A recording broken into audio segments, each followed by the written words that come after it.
2024 সালের রক্তাক্ত জুলাইয়ের পরে 2025 সালের জুলাইও শেষ, আগস্ট চলতেছে।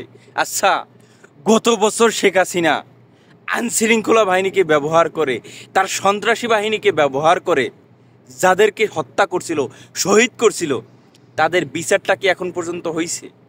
তাদের বিচারের দাবিতে কয়টা রাজনৈতিক দল তাদের কার্যক্রম চালাইছে? কয়টা রাজনৈতিক দল এই একটা বছরে বলছে যে অতি দ্রুত বিচার হইতে হবে, বা শহীদ ফ্যামিলিগুলোর খোঁজখবর কয়টা রাজনৈতিক দল রাখছে? যে রাজনৈতিক দলগুলো বাংলাদেশ এখন রাজনীতি করতে পারতেছে শহীদের রক্ত পেরিয়ে, শহীদের রক্তের জন্য, শহীদের জীবনের জন্য, যারা দেশের জন্য শহীদ হয়েছে, যারা দেশের জন্য শেষ নিঃশ্বাস পর্যন্ত লড়ে গেছে, তাদেরকে ভুলে গিয়ে এখন রাজনীতি করতেছে।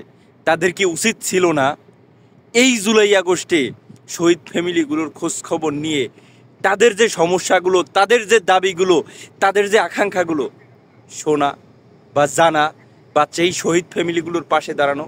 কয়টা রাজনৈতিক দল পাশে দাঁড়াইছে? শুধুমাত্র লোক দেখানোর কয়েকটা কর্মসূচি আমরা দেখতে পাই, এছাড়া শহীদদের জন্য বা শহীদদের ফ্যামিলির জন্য কোনো কিছুই এখন পর্যন্ত দেখিনি। শহীদদেরকে নিয়ে বরঞ্চ আরও রাজনীতি করে। এদেশের রাজনীতিবিদরা এখন রাজনীতি করে, অমুক দল বলে আমার দলের এই কয়জন শহীদ হয়েছে, তমুক দল বলে আমার দলের এই কয়জন শহীদ হয়েছে, তোমার দলের কয়জন শহীদ হয়েছে বলো। এই হলো বর্তমান শহীদদের অবস্থা। যারা শহীদ হয়েছে দেশের জন্য, তাদেরকে নিয়ে এখন টানা হেসরা, কে কোন দলে, কে কার আগে কোন দলে কাদেরকে ঢুকাবে, এইটা নিয়ে চলতেছে দরবার। এই হলো আমাদের অবস্থা।